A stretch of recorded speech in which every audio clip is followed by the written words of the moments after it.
isang nakagigimbal na balita mga kaibigan, sapagkat ang isang virus na sa pelikula lang nakikita ay maaari raw lumitaw sa ating panahon ngayon.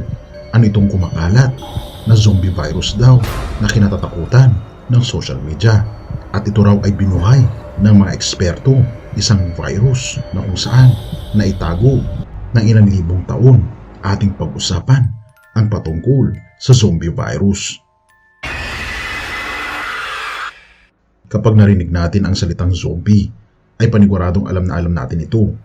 Dahil sa panahon natin ngayon, marami ng mga pelikula ang patungkol sa zombies, na kung saan alam naman natin ang itsura ng zombie. Nakakatakot naman talaga na kung sino man ang makagat nito ay magiging zombie din. At ito ang nakakagulat na balita mga kaibigan, sapagkat mayroong natagpuan daw na zombie virus sa Siberian Frost sa Russia. Ito na nga ba ang simula ng isang zombie apocalypse? Ano ang katotohanan sa likod nito? Kung ating makita mga kaibigan, ang mga zombie ay umaatake nang wala sa kanyang pag-iisip bilang isang tao. Bagkus umaatake sila at kumakain ng mga tao na parang kanibal. At sa ating napapanood mga kaibigan patungkol sa zombie virus, ay kung sino man ang makakagat nito ay nakakawaan sila at nagiging zombie rin ang mga taong nasagat ng zombie. At ayon ngayon sa mga dalubhasa, pinag-aaralan ngayon na maaari raw mag-evolve ang mga virus natin ngayon sa isang nakakatakot na katulad ng zombie virus, dahil napag-alaman ng mga eksperto na pumapatay ito ng maliliit na cell sa ating katawan, at sa loob ng biktima nito, isang virus na pwedeng mag-evolve sa hinaharap. Sinasabi pa nila na ang virus daw na ito ay napakabilis daw kumalat at mabilis ang kanyang pagdami, kaya marami rin ang nababahala. Sa nagyayelong bahagi ng Siberia ay kumakalat at ikinababahala ng maraming tao, dahil sa mismong mga scientist na ang nagpangalan sa sakit na ito na tinawag nilang zombie virus, at hindi ito alam ng mga nakakarami sa publiko na ito na pala ay kumakalat dito sa hangin. At alam nyo ba mga kaibigan, matagal ng usap-usapan simula pa noong 1930s ang haka-haka o puro-puro patungkol sa mga zombie attacks. At ito naman ang kauna-unahang pelikula na may title na White Zombie na nagbigay daan upang mabagabag sa damdamin ang mga nanonood sa sinehan at nakapagbigay ng ideya sa zombie apocalypse. Ganoon pa man, ito ay kathang-isip lamang, dahil alam naman natin lahat na ito lamang ay isang entertainment o pelikula. Hanggang sa taong 2012 ay isang video ang lumabas at in-upload sa YouTube ang nagpakita sa nakagigimbal na pangyayari na nakuhanan ng isang infrared camera. At bago natin ito panoorin mga kaibigan, isa itong babala na lubhang nakakatakot, at huwag mo itong papanoorin ng mag-isa.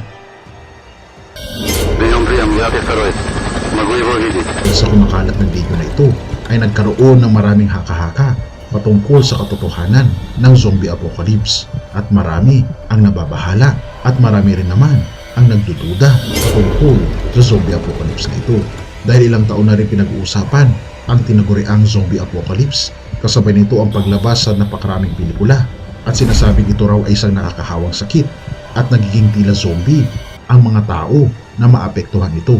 Kaya nga naman, maraming mga natatakot, lalo-lalo na sa Amerika at Europa, na kung saan gumagawa pa sila ng mga bunker, dahil ang pinakadahilan nila ay baka raw magkaroon ng zombie apocalypse. At sa loob ng mahabang panahon, nahubog ang consciousness ng sangkatauhan patungkol sa mga zombies. Bago magtapos ang taong 2019, isang virus ang dumating at nagdulot ng isang napakalubhang pandemya na hindi pa naranasan ng ating henerasyon.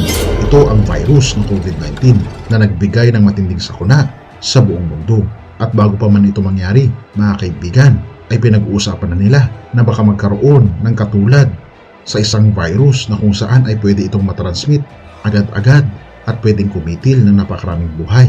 At hindi natin inaasahan na sa taong 2019 ay lumaganap ang virus na ito. Kasabay ng COVID-19 ay ang problema natin sa pagbabago ng ating klima, at dahil daw dito patuloy na nag-e-evolve ang mga virus.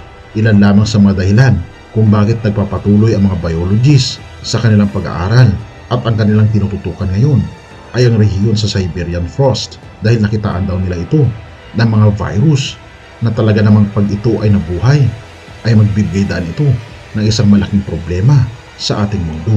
Noong taong 1992, aksidenteng natagpuan ng mga expert ang isang higanteng virus sa loob ng isang cell o amoeba at kalaunay tinawag itong mini virus. Noong 2003, ito ang kauna-unahang higanteng virus na natagpuan sa ating mundo. Kaya magmula noon hindi na tumigil sa paghahanap ang iba pang mga dalubhasa sa mga virus na ito. At nitong 2022 ay nakadiskubre ang mga scientists ng Russia na isa raw sa pinakamatandang virus sa kasaysayan ng mundo na nabuhay ng ilang mga libong taon. Sinabi pa ng ilang mga researchers mula sa France, Germany at Russia na ang naturang mga virus ay nanatiling infectious kahit ilang taon na ito sa yelo.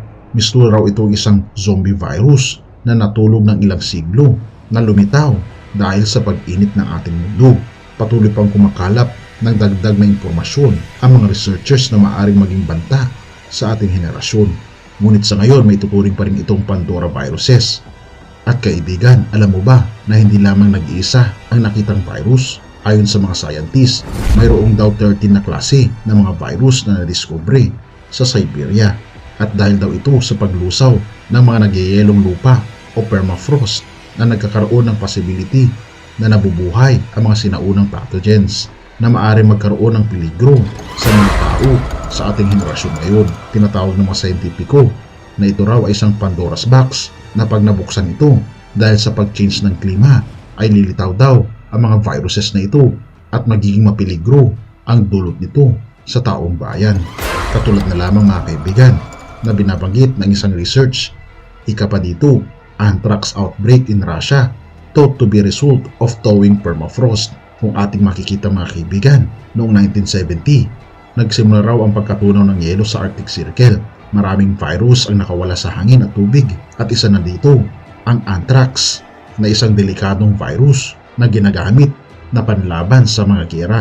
Kaya mga kaibigan, ang pagsusuri daw sa isang virus na tinatawag na zombie virus ay ang pangunahing hakbang daw ng mga scientists upang maunawa ng husto ang mga susunod pang mga sakit at makagawa ng pangontra at bakuna kung sakaling magkaroon ng panibagong sakit at mas malalang pandemya na nagmula sa natutunaw daw na glaciers sa Siberia. Ano ang masasabi mo mga kaibigan patungkol sa topikong ito? I-comment mo naman sa ibaba upang malaman ko rin ang iyong kuro-kuro.